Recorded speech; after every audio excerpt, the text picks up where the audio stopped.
From the EPR Creations studio, this is Jason Staples bringing you Unconquered with Doc Staples. This podcast, as always, is brought to you by EPR Creations, by Louis Marquez of Keller Williams Realty in Jacksonville, Florida, by Shenandoah Real Estate in the Research Triangle of North Carolina, by Garage Makeovers, the #1 garage remodeling company in South Florida, and by my newest advertising partner, Justin Galloway of Benchmark Mortgage.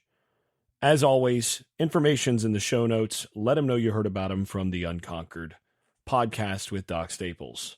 All right, well, it's time to talk recruiting. I don't do that as much these days before early signing day for a lot of reasons, but one of them is that with all the flips and all the different things that happen at the last minute, you spend a lot of time potentially talking about guys that just don't wind up in the class. So I've been doing a lot more these days of waiting until they're signees and then doing some evaluation there. I am going to do some more thorough evaluation of the class than this initial reaction episode. This is sort of a hot takes episode for the early signing day, and then we'll reconvene for some more detailed looks at this. But until then, going to do this hot takes episode on early signing day, aka find out where players are going to transfer out from day. I mean, keep in mind, half, if not more than half, of the players who signed today will transfer within 3 years. That's where we are right now. So as important as high school recruiting remains in a lot of respects, it's not as important as it used to be for that reason. A large number of the players who signed in these various places are going to be gone in within 2 to 3 years. Half of the players in each of these classes is just not going to be there. And that's something to consider. Now, the best classes, the ones who've done the best job of evaluating and finding the fit, and there, by the way, was a really good article in The Athletic with Peterson, the former coach of Washington, and before that Boise, talking about how his recruiting approach was not just to look for talent, but he put so much emphasis on OKGs, our kind of guys, in terms of getting guys that he felt were a fit with the way that he ran his program. And that is something that reminded me a lot of Mike Norvell and his approach here. But in any case, even with that, you're still expecting a lot of transfers to come out of this. So keep that in mind as we go through. Nevertheless, still a lot of Florida State fans a little hurt and disappointed by the close of signing day. Obviously, had hoped that a couple of the really big fish would wind up in this class that didn't. Most notably, Jeremiah Smith, who, generational wide receiver, probably the best wide receiver to come out since maybe Julio Jones, somebody like that. And that's really your comp, is Julio Jones. He's that kind of player. There was some hope in Tallahassee that he might flip from Ohio State late. And I think looking at things in hindsight, I think Jeremiah, despite giving a lot of positive feedback to Florida State through the whole process, I think ultimately he was going to go to Ohio State. He knew where he wanted to go. And ultimately, I think he tried to drive up the price. Maybe at a certain point earlier on, maybe he did really strongly consider Florida State in this, maybe early in the year. I don't know. But I think by the end of the year, he knew where he was going to go. And I think by the time you got to today, the effort was to try to get as much as he could in NIL from Ohio State. I think that's why you saw Miami sneak into the process late there. That's Miami of Florida, sneak into the process late there. I don't think he strongly considered actually going to Miami, but I do think Miami was willing to bid up further and maybe give a little bit more incentive to Ohio State to raise the NIL offer. And I think that's what he was ultimately going for. He was going to go there. And that's what that is. I mean, they did a great job recruiting him, but ultimately, you're not going to get the #1 player in the country a whole lot. That's just the way that it is. And then, of course, the more disappointing one on that front in terms of the, top player at their position type guys is KJ Bolden. And Bolden is a guy that was committed to Florida State for a good bit. And then signing day flip to Georgia, and then to add insult to injury says, yeah, I knew I was going to go to Georgia about 3 weeks ago. And, a lot of people not real happy that Florida State didn't close on that guy. And again, it's the third signing day in a row with a guy that you felt like was going to be in the Florida State class, that I think the coaching staff felt really good coming into the week that he was going to be in the class. And the third year in a row where really your arguably your top recruit winds up not signing. And that's a bad look. I mean, the optics of it are bad. There's no question about that. I'm not going to pretend that that's not the case. That said, I did get some good information on this one at the end here. And ultimately, Florida State wasn't going to get KJ Bolden simply because of the confluence of some other factors. And I'll just put it this way. Florida State was not going to pay that much past market in terms of the NIL that was going to be needed for KJ Bolden to wind up on campus. And they should not have. Bottom line is that if a program is willing to pay that much beyond market in NIL, you can't chase it. You just can't. You can't do that and sustain your locker room, sustain the overall program that you're trying to build. You can't do it. And the other factor here is Dylan Raiola. And what ended up happening there is Nebraska, for Dylan Raiola, who's obviously one of the top 2 or 3 quarterback prospects in the country and a Nebraska legacy. Nebraska basically broke the market for Dylan Raiola to flip him from Georgia. They offered an insane NIL. And yes, I know, you're not supposed to, NIL's not supposed to be inducement or whatever. Everybody knows what's happening now. Come on, let's not pretend. And we have a very good idea of what that number is, because Nebraska's head coach went public in a press conference talking about the number that would be needed to land a top-level quarterback in Lincoln. He explicitly said that it would take $2 million for Nebraska to land a top-tier quarterback. And then a little bit later, shortly after that, they landed Dylan Raiola. And that's kind of all I'm going to say about that one. And Georgia was not willing, ultimately, to match or exceed the number that Nebraska put on Raiola, which is frankly a crazy number. And that ultimately, this is where the confluence of factors comes in. And frankly, Florida State has not been able to catch a break in a while.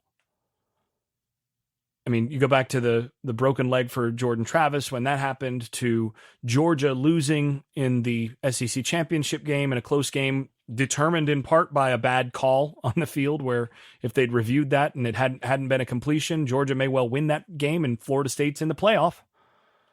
Well, Georgia loses that game, and then Florida State winds up out of the playoff, which impacts recruiting, impacts all sorts of other things. I mean, think about the turd sandwich that Mike Norvell was handed there in terms of what he's had to deal with as a coach the last couple of weeks. I mean, he's got to go immediately on the road and recruit, and yet he's got an entire team of hurting players on his roster that he's got to be there for as well. But he can't be there because he's in town, or he's out of town, that is. He's not in town. He can't be there for that. So he's got to do all of that remotely and do it as much as he can when he's in town, while he's trying to recruit guys into the program from high school and then bring guys into the portal. And, that's a sensitive thing where you're bringing guys into the portal and there's a bunch of guys that are already, sensitive about the situation in being left out of the playoff. And, what does it tell them when you're, anyway, it's a tough situation. He's paid well for it, no doubt, but that's a tough situation. And then you add that to this, where because Georgia's quarterback gets flipped with an absurd number, all of a sudden Georgia has a bunch of budget for their NIL collective for this recruiting class that is now free. They can reallocate that. And suddenly they can revisit some in-state prospects like a KJ Bolden and start to determine what what they would be willing to pay beyond the market for him, since they have some beyond the market money that just came open because of Raiola transferring. So, and they kicked the tires on Luke Kromenhoek. I mean, Georgia revisited him once Raiola was gone, just to see. But Florida State was able to hold Kromenhoek, and that was a much more important player in their class. They were able to hold Georgia off for Kromenhoek, but ultimately with the extra, the difference there from Raiola being reallocated was a significant change down the stretch for Florida State. And that's not something you can anticipate. And, I got a bunch of questions via Twitter, Patreon, wherever, asking, should Florida State just change their recruiting approach and stop going after some of these guys? No, you've still got to recruit them. You still got to go after a guy like KJ Bolden. And you still almost had him. And if he happens to transfer at some point, that's where, you put yourself in position to potentially be the next stopping place, just like happened with Marvin Jones Jr., who is a huge get for Florida State in the transfer portal. And we'll talk about that a little bit more in a moment. But again, the thing you have to remember is that early signing day, or just signing guys out of high school, is not the end of the process at this point. There are going to be guys that Florida State was in on at this point that didn't go to Florida State that in 2-3 years are going to be on the roster. There are going to be guys that they landed that are not going to be on a roster in 2 to 3 years. That's just the nature of the beast now. So you have to consider that. Another thing that you have to consider is I saw a bunch of criticism from folks about the Battle's End, the collective, headed at least publicly by Ingram Smith. It's a much bigger team than that. And I saw people, well, what's the point of the Battle's End if they can't be competitive for guys like KJ Bolden? I'm just going to say, I understand the frustration, but the Battle's End has done an amazing job. And I'm not saying that they're beyond criticism, but I'm just saying that the people who are doing the criticizing don't really understand all the factors in play, don't understand what the Battle's End has actually been able to do, don't understand the numbers in play. And if you did see the numbers that were put on the board for someone like KJ Bolden, for Smith, for JJ, you're going to make those calls and say, yeah, you have to do what they did. I mean, the bottom line is the goal of the Battle's End is to help Florida State, as all collectives are trying to do with all of the teams that they support, field the most competitive overall roster that they can. And that's going to start with elite players for sure, but you can't spend a sixth of your whole budget in terms of NIL on one player, especially a high school player. You can't spend a quarter of your budget on another guy. You've got to actually allocate this wisely across an entire locker room, across a bunch of starters. And you have to do that carefully. Partly because if you bring in an unproven freshman out of high school and he's making 6 times what anybody else on your roster is making, or, 10 times what anybody else on your roster is making, think about what that does to your locker room. You've got to be smart about how all of this is handled, and you've got to essentially have some awareness of what the market is. And I think the Battle's End has done a really good job of understanding what the market is. And what I mean by market is what are guys getting in NIL at other places? And being competitive with the realistic market. And you can't outbid everybody. If somebody wants to pay an absurd amount for one guy, and one school just wants to blow out the market for that, you can't outbid everybody who wants to do that for anybody that you're in on. You just can't. And, they've made some very good decisions in terms of how to allocate, how to evaluate what they're doing in this. And frankly, folks folks need to trust them a little bit more. And honestly, if you want FSU to be more competitive in that space, then you're going to need to have that. Essentially, the Battle's End is going to need more people. They had 900 people in the Battle's End in terms of membership. In the second third of the season, they were still under 1,000. They didn't hit over 1,500 until after the ACC championship game. I mean, they're at 5,000 now, but let's be honest. If Florida State wants to compete in the NIL space with your top tier teams, that 5,000 needs to be closer to 20,000. If you're talking about being able to decide that you want to go well above market once in a while, like super above market, like has happened, if you want to be able to do that, then you're going to need to go to, not double what they have now. They're going to need to go triple or quadruple what they have now. I'm aware of how many people are in some of these other collectives at places like Tennessee and Georgia and Texas A&M and the kind of numbers that you're looking at. So, I saw some people, basically ripping into all of that. And my response to that is, to be honest, the only way to change that is they need more people who are doing it. Now, I'm saying that you should do that. I'm not, because, that's an individual financial decision. People have different priorities in their lives. And for a lot of us, college football and paying for our program, our alma mater to win games is not something that is a priority in terms of the budget of our household. And that's perfectly fair. And if that's where you are, I'm right with you. But for those of you who are boosters and who are, more invested in that, in terms of all of that, that's where the reality is that the Battle's End in particular needs more support. And the only way that's going to happen is if more people sign up at higher levels and wind up and stick with that giving over a longer period of time so that they can build a war chest. I mean, it's pretty straightforward.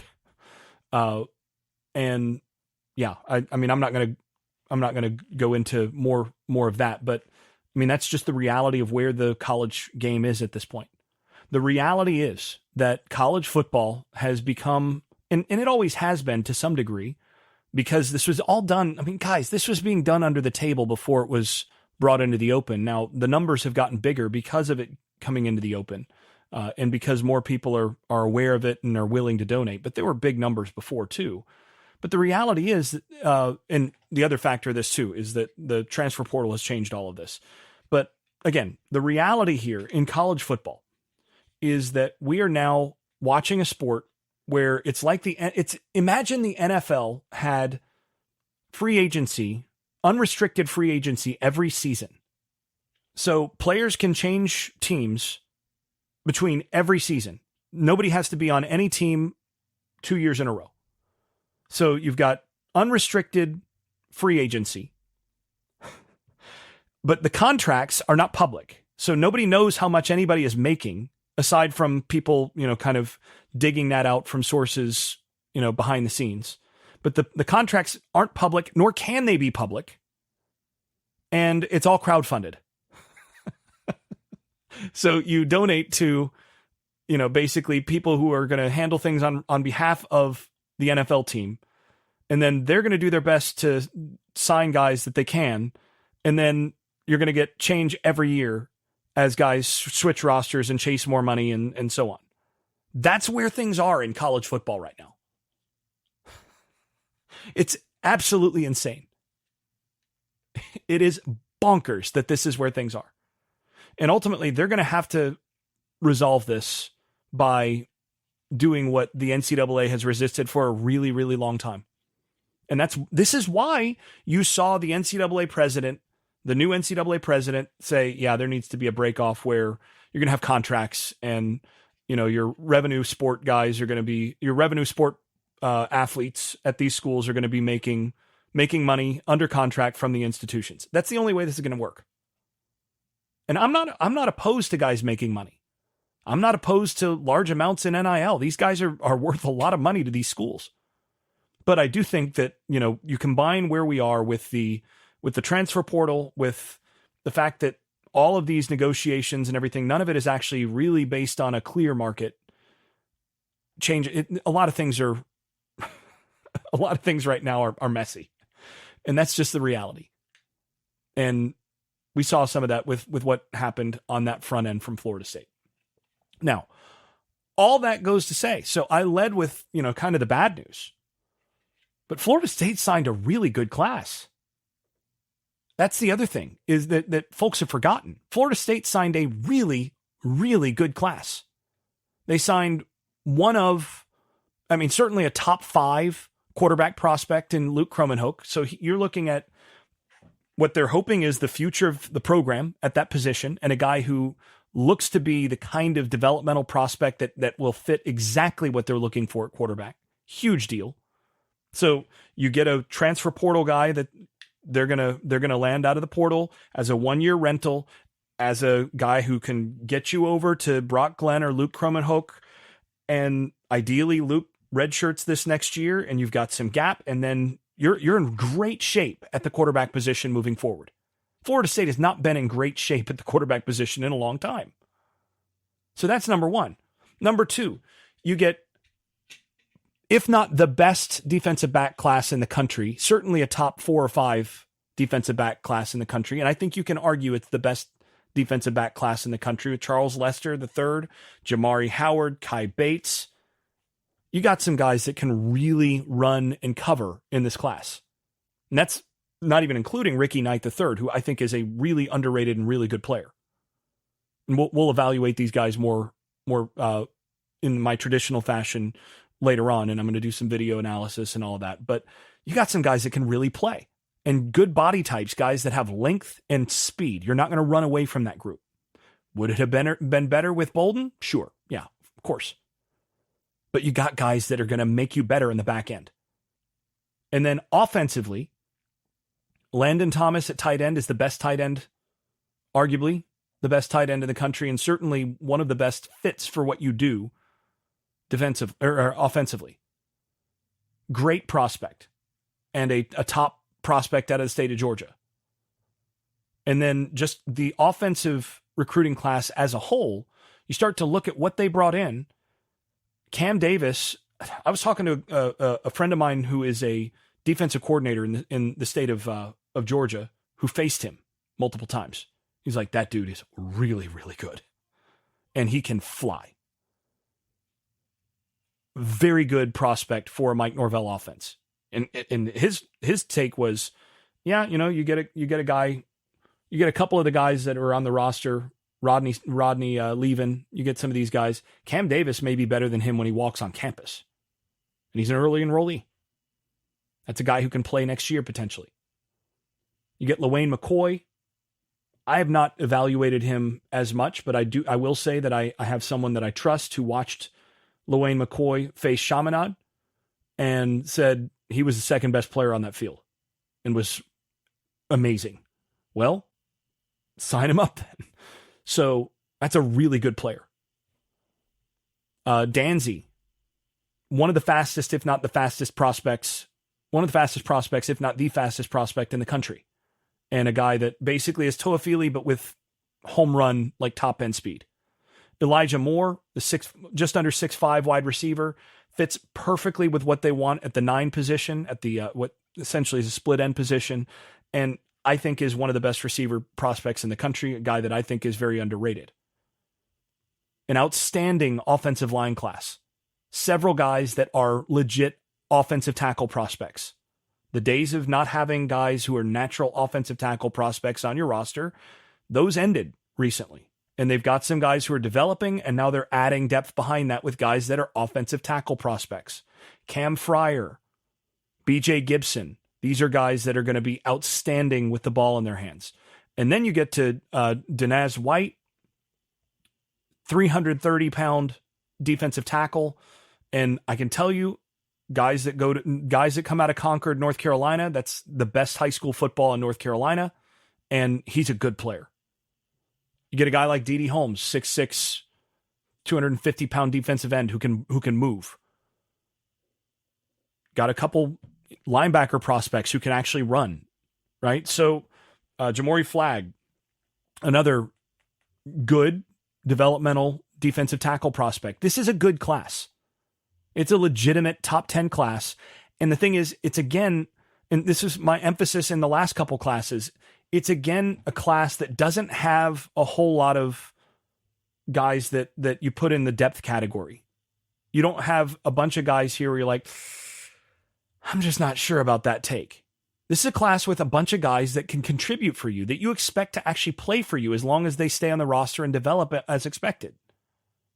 They did not reach for a bunch of guys to fill out the numbers.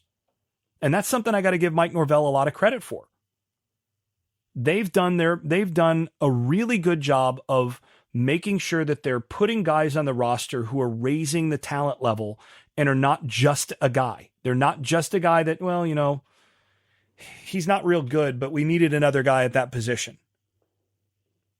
Instead of doing that, instead of signing the, you know, sort of low-level 3-star or 2-star prospect that, or, you know, doing what Miami did, getting to 29 guys, where I think they signed, I think they're up to 30, including transfers.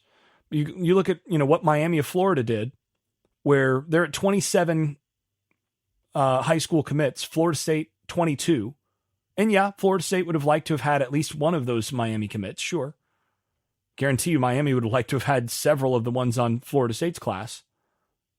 But, you know, they've got 27 commits. They got 14 3-star commits. Florida State, 22 commits and 7 3-stars.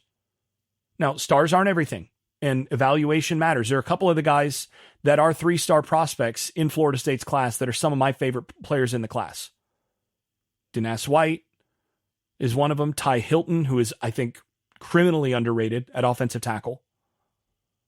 BJ Gibson. These are guys I think are high-level players, despite being 3-stars. So you can't just go by that, but it is a decent metric. And when you fill out your roster, when you fill that out with a bunch of those guys toward the bottom end, those are guys that are probably not going to be on your roster in 2-3 years. And if they are, they might be guys that you wish weren't. And FSU's not adding those guys. They're not adding a bunch of those guys. This is a pretty good class in that respect. And it leaves them space to be aggressive from here in the transfer portal. And that's where, you know, not winding up getting a guy like Bolden, yeah, that's unfortunate, and it hurts for all the people who are really involved in that recruitment and invested so much in that for the last few years. That said, in the same way that Raiola going to Nebraska changed certain things for Georgia, Florida State is going to be in position to be especially aggressive in the portal from here. And there's some real talent that's going to show up in the portal in January. So and from here just a little bit more. So there's a lot of movement left to happen. And yeah, I don't want to belabor that, but I think this was a very good class. I think it does have some holes. I think the main thing is you would have liked to have seen. Honestly, I think Bolden hurts. Having an elite defensive back added to this class would have made it that much better. Obviously, not getting Smith hurts, but you weren't going to get him, I don't think, based on, you know, at least hindsight. I think the guys that you didn't get that hurt the most are actually LJ, who went to Florida, and Blunt, who went to Miami. Those two are the ones, because they're high-end defensive line recruits, and that's really the place where you need to be signing high-end guys to be able to develop, to build long-term depth, and to stack players there. Those are the two guys that I think you kind of feel the worst about, is LJ McCray and Blunt on the defensive line. Those are the guys where if you had to add two guys that Florida State had really, really pushed for, I mean, obviously you'd add Smith first, but then beyond that, it's one of those two defensive linemen. Those are where, you know, I think they still need to do a lot of work to stack that. But to me, the modern game in college football, the modern game is the hierarchy of talent and the hierarchy of priority, where you need the talent the most. Is number one, quarterback, and then number 2, 3, and 4, and you can order these variously, but I would order it this way: is defensive tackle, defensive end, and wide receiver. You have to have difference makers at those positions in order to be a championship team, as a rule. Now, if you are so good at defensive tackle and defensive end and wide receiver, then you can actually get away with not having an elite quarterback. Alabama's been there before. But by and large, you've got to have high quality quarterback play, elite defensive tackle and defensive end play, and wide receiver play in order to be a true competitor, in order to be a true championship play type team. And that's where, ultimately you have to put your primary investment. So yeah, I'm going to go ahead and take a quick break and then be back to answer a few questions.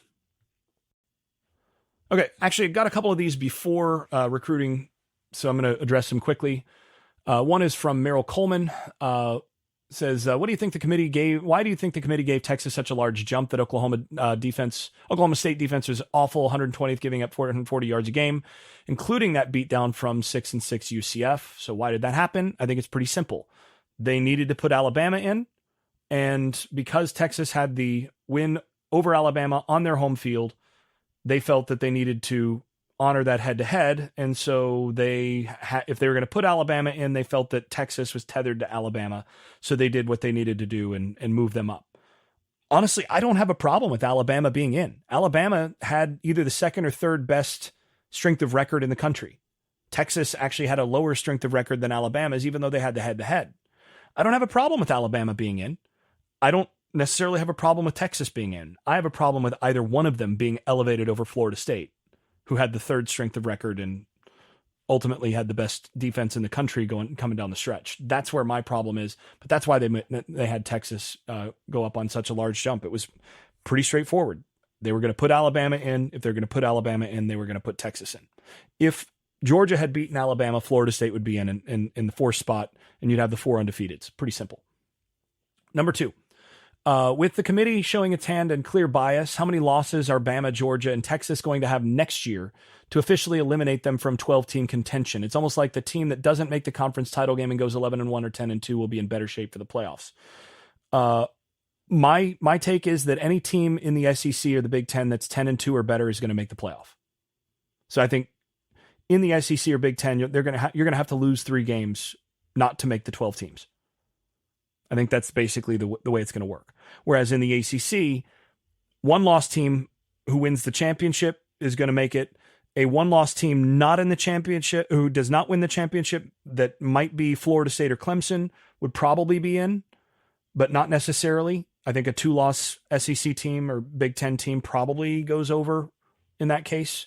Maybe not in every case, but I think basically ACC teams have, you can go 11-1 in the ACC as long as you win the conference. You're going to be in automatically.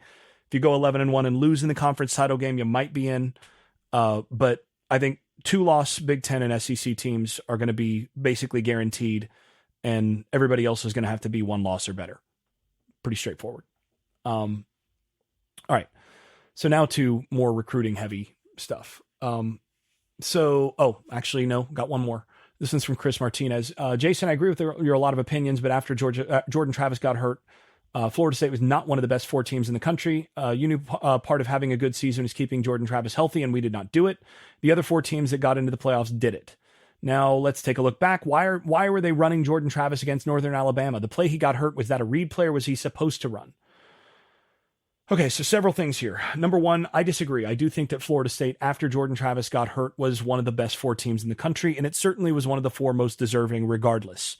And I think for something like a playoff, you put the 4 most deserving in, and those are the 4 best teams. The 4 teams that have won that have the strongest strength of record should be regarded as the best teams based on their results on the field. And until somebody beats them, that's that. I think that's pretty straightforward. Secondly, I think the Florida State team, with, let's say, Tate Rodemaker at quarterback, coming back from out of concussion protocol, and then you add Daryl Jackson to the defensive line, and you get healthier on offense, where all of a sudden Keon Coleman is not fighting the bone bruise as much. You get Johnny Wilson, who's no longer dealing with the stuff that he's dealing with. You get the offensive line a good bit healthier. And they were extremely banged up on the offensive side. You get healthy for the playoff, or healthier for the playoff on that side of the ball. Benson was banged up. You get healthier for the playoff on that side of the ball, and you add Darrell Jackson to the defense. I think that's one of the 4 best teams in the country. I would have favored that team over Michigan. I don't think Michigan would have scored on that team enough to beat them. I think Norvell would have found ways to manufacture some points, and that would have been something like a 20 to 17 type game. But I would have favored Florida State in that game. And I think you watch Washington. Washington would have had a lot of trouble against that defense, the best pass defense in the country by quite a bit. And that defensive line would have given Washington's offensive line a lot of trouble. And Washington struggled at a lot of points this season. So, I mean, again, I think there's a good reason to think that they could have scored enough on Washington's defense to at least hang in there in that case. And again, I might have favored them against that Washington team. And then against that Texas team, I think that's pretty close to even. And against Alabama, pretty close to even. That same Alabama team that struggled a week before the SEC championship game to beat a 6-6 Auburn team. I don't think that Alabama team is clearly better than that Florida State team, which I think had a good bit better defensive line than that Alabama team. So that would have been a war up front between Bama's offensive line and Florida State's defensive line. But I don't think any of those games are games where you're playing against an offense that's just going to be able to score a bunch of points against your defense. I think Florida State's defense would have kept them in all of those games. And I think in at least 2 of those games, they probably win. So yeah, I do think they were one of the 4 best teams. Georgia, actually, I think Georgia's better than Alabama. They did lose. I think there was some luck involved there and some bad luck involved there in a bad call. But, if we're doing the 4 best teams, then, maybe Florida State isn't one of the 4 best teams, but if we're talking about the 5 teams that were actually in consideration, I think they're one of the 4 best there. If we're talking about the 4 best teams in the country, that's probably Georgia, Ohio State, and then after them, and neither of them is in it, after them, you can kind of go between the next 5, which are actually in it. And I think you could make a case for them. But I think Florida State had a strong case to be one of the four best at that point. And I will never not be upset or angry when I reflect on the way that this season ended, because I think it was an injustice. And it's not really even about it being Florida State. I just think it's sad that the game went that direction and that the committee made the decision that they did. Okay, now for the last few things having to do with signing day, and this is before we get into more specific evaluation stuff on the next episodes that we'll do after this. So first question, and I got this question a lot from a lot of different people. Who do you like better, Cam Ward or DJU, and who is a better fit for the Florida State offense? That's a really good question. And honestly, this is closer than I thought it would be when I first went and started to evaluate those guys. Because I went in sort of biased against DJU because I'd seen him at Clemson, and I knew what his limitations were at Clemson, and I thought he was very poorly coached at Clemson, but I also got to see what he looked like at Clemson, and there were times where he looked pretty limited. Then I went and I looked at what he looked like at Oregon State and went, oh, wow, he really did blossom a good bit under better quarterback coaching. And Clemson was really poorly coached at quarterback for a few years. They just had some can't miss guys before DJ Uiagalelei. But I went and I looked at it and I was like, wow, he really did make some strides there. And he impressed me with the way that he drove the ball down the field, with the way that he was able to hit verticals, with a lot of tight window throws, throws where he had guys in his face. Did a lot of things that I thought were really good, and generally protected the football. I mean, had 7 interceptions on the year, and protected the football in the pocket. Didn't fumble it a bunch either.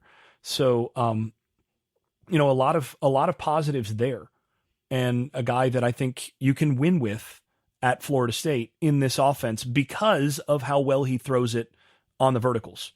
Mike Norvell likes to push the ball vertically, likes to run a lot of play action, likes to do a lot of things that in RPO type stuff, things that DJ did well. And the other thing is that he brings a clear run threat as a 6'4", 250-pound player, where he can be a battering ram on quarterback power and that sort of thing in short yardage to make you a legitimately excellent short yardage team, in goal line, that sort of thing. So he brings a dimension to you that's really nice in that area, and made a bunch of good throws on the season. Then I went and I took a look at Ward, and it's like, whew. With Ward, I think you're getting a higher ceiling player, a guy that the thing that sticks out with Ward is over and over again, you watch him and he's making high level throws. He makes a bunch of off platform, just quick release, put it into a window type throw. He puts the ball on frame, consistently puts the ball out in front of his receivers so that they're able to run through it and get yards after the catch. He flashes elite accuracy at times. And you can see that by the numbers. His adjusted completion percentage is 81.0 adjusted completion percentage. That's really high. I mean, DJ Ward's total is 78.7 adjusted completion percentage. DJ's is 66.9. So it's lower, and a good bit lower. Now, some of that is due to average depth of target. I mean, DJ's throwing this year, his average depth of target was 11.7 yards per target. Ward threw a lot more balls close to the line of scrimmage, averaged four fewer yards per target in terms of how far down the field he was throwing the football than DJ. DJ pushed the ball down the field a lot. So 11.7 yards per average throw in terms of how far down the field he's throwing versus 7.7 for Cameron Ward. So that's a 4-yard difference. Now, Ward then has a 12-point difference in completion percentage, but some of that is due to throwing a lot more short, quick throws. So it's a little bit of a give and take there. I think Ward is a more talented thrower. I do. I think he flashed every throw in the Washington State offense. He made some just absolutely filthy throws off platform with pressure, moving one direction, throwing the other, tucking a ball into tight windows and all of this. And, I thought overall he made some throws that were just, NFL type, just silly throws. And DJ does that less often. He did have some real big time throws down the field, but more often from a cleaner pocket in terms of when he's getting that. Ward does a lot of things off of movement. And yeah, there were, DJ on the season, they had roughly the same number of big time throws. Now that's in fewer throws for DJ, as graded by Pro Football Focus. But, it's my impression watching the two of them is that Ward has more overall talent in terms of arm talent, in terms of being able to fit balls and do that off the move and those sorts of things. But the big flaw there, the big thing that you kind of look at there, the thing that concerns me the most is Ward had 14 fumbles this season. And DJ had 2. You compare that to Jordan Travis. Jordan Travis had 4. So DJ and you compare the numbers. DJ had 2.6 turnover worthy plays as a thrower. Jordan Travis had 2.1%. So elite. If you get under 3, it's excellent. Cam Ward 3.4%. He had a few more. And then 14 fumbles. And I think that's basically what you're dealing with. Is the primary difference is I think with Ward, you're dealing with a higher upside player who the ceiling on him is crazy. You plug him into that offense, and if he's able to protect the football, you can put up, he can do some crazy stuff. He's more accurate than Jordan Travis was and brings a lot of other similar things to the table. But the concern is, does he turn it over enough that offsets it? I mean, one of the reasons that Florida State was so good the last couple of years with Jordan Travis is he just didn't turn the ball over. He consistently made the right decision in the right case, and he didn't fumble. And that goes a long way when you're in a good offense with good playmakers and you just distribute and you don't turn it over and you don't do anything stupid and you don't drop the ball when you're hit. That goes a long way. And Ward has had a history of fumbles throughout his whole career. That's my concern. All that said, who do I prefer? I mean, I don't think there's a wrong answer here. I don't think it's a situation where if Mike Norvell decides to take, and by the way, I think Norvell has the choice here. From everything I've understood, both of those quarterbacks will wait until Norvell decides which one of them he wants. Both of them want to play at Florida State. So if Mike Norvell decided to choose DJ Uiagalelei, I wouldn't have any question about that. I think what that means is that you are focusing on protecting the football and being able to drive the ball down the field to your big receivers, to your playmaking receivers on play action and using RPO and using that aspect of your system while benefiting from the battering ram in short yardage. Totally understand that decision. Also completely on board if he takes Cam Ward. Because at that point you're saying, okay, he wants to score a bunch of points. He wants to open that offense up in terms of passing, in terms of throwing the football. He wants a guy who is a little more escapable as a runner. Ward's more escapable as a runner, more of a scrambler when things break down than DJ. DJ will get it out of his hands, but and he's more of a designed runner. Cam is not a designed runner. He's kind of an average athlete, but he's pretty good in terms of escapability and pocket sense. And I think he's better in the pocket in that respect. But I think if you take Ward, you're looking at, okay, you're going to probably sacrifice a few turnovers over the season, but you're banking on, we can teach this guy ball security. He's not going to fumble as much. We can teach that. We can coach the heck out of it. Ball security is going to be the emphasis, but we're going to get a guy that can be the trump card when things break down, and ultimately banking on that guy being a guy that can get you to the playoff, not just distributing, not just doing a lot of things well, but maybe be the reason that you win the conference and have a real chance in the playoff. I think the ceiling is higher with Ward. I think the floor is higher with DJ because of the turnover question and because of some of the overall arm talent and just creativity aspects that you get from Ward. So that's the short answer, gone a little bit long. A few other questions here. I got a lot of these. We've won 23 games in the last 2 years. Don't you think we should be better at recruiting high school prospects? Or Miami won 7 games and have been dominating us in recruiting after a 19-game win streak. If that's not absolutely alarming, I don't know what that is. Thoughts on that statement? Then why are we still having a hard time closing? Why can't we close in recruiting? So a lot of these things. First of all, I don't think it's accurate to say that Miami has been dominating Florida State in recruiting. Yes, they are ranked in the final rankings in terms of overall points totals in the 24/7 composite team rankings. Miami is above Florida State, yes. But once again, the blue chip ratio matters. And Florida State took a much better overall class in terms of blue chip ratio. That's something that needs to be considered here. And, I don't think it's a matter of Miami just flat out dominating Florida State on the trail. I don't think that's accurate. Miami had 30 total commits, including transfers so far.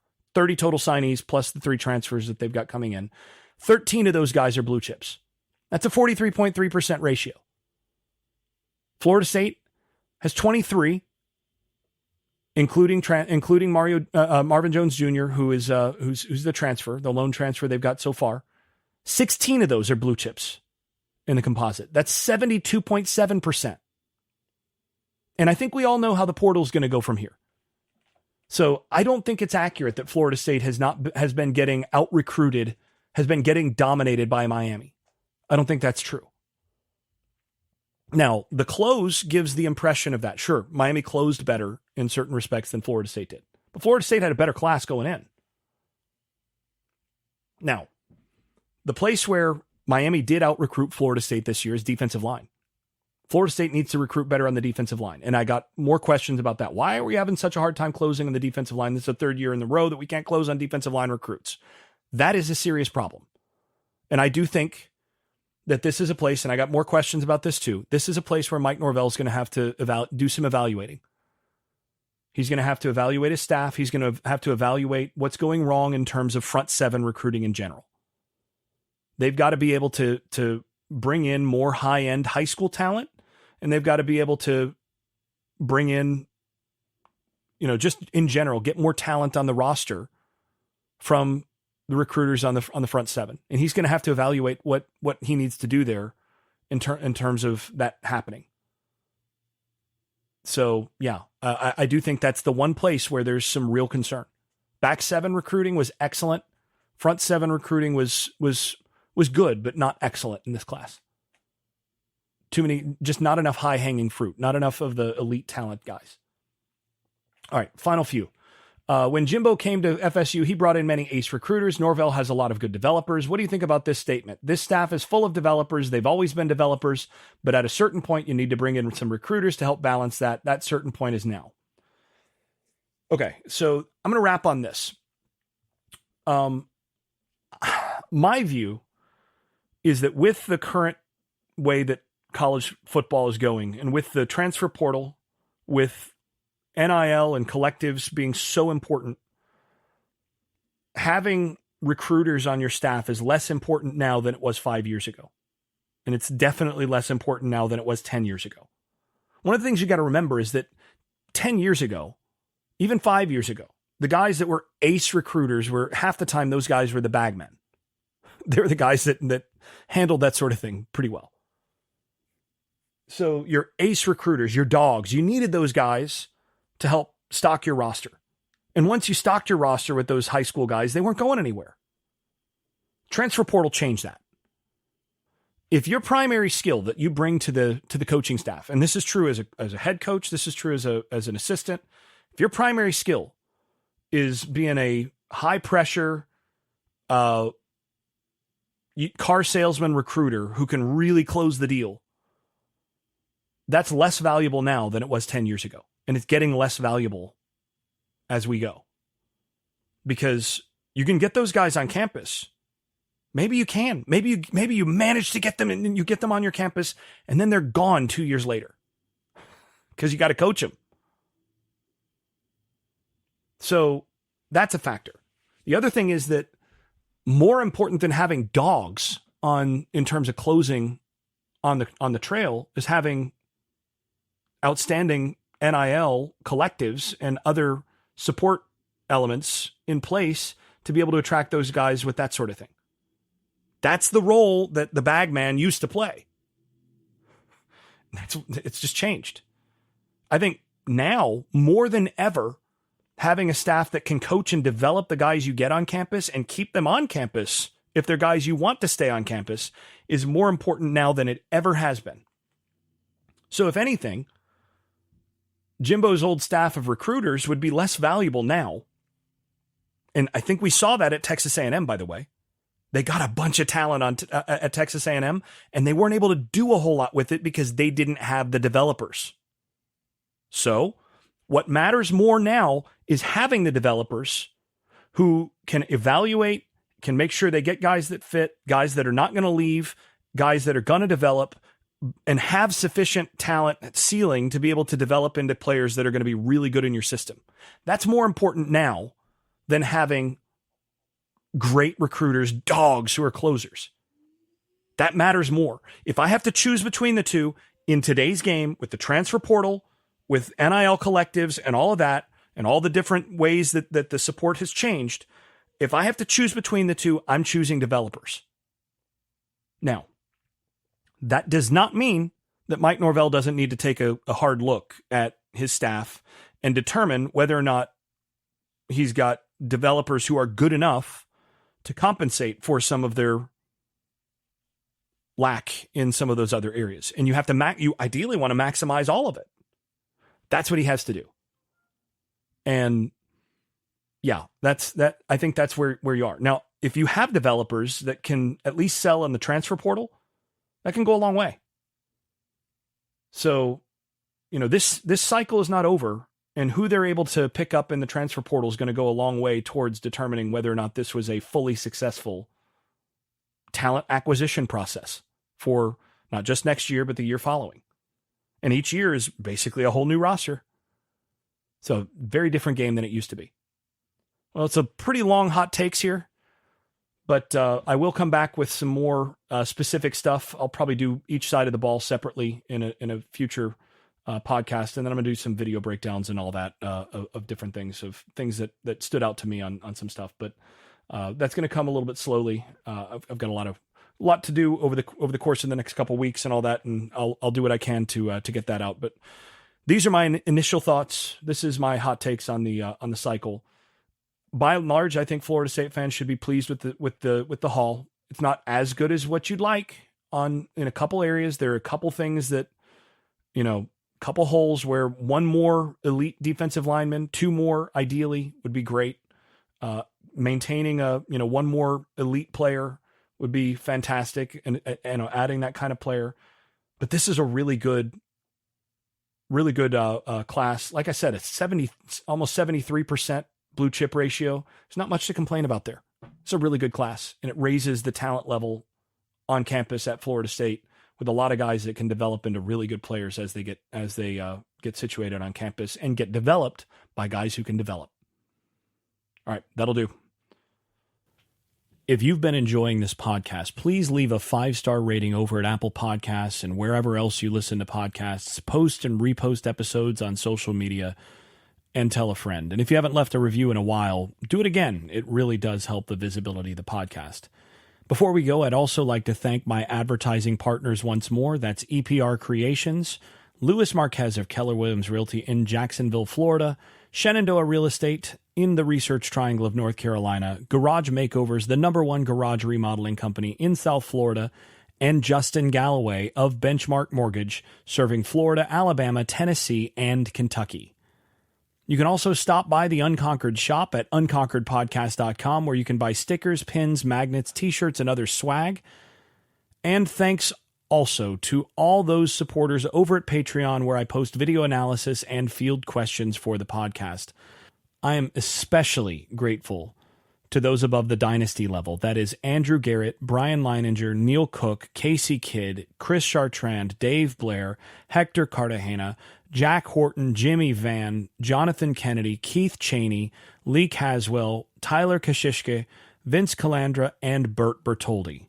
You all are far more generous than I deserve. I'm really grateful. Thanks to you all.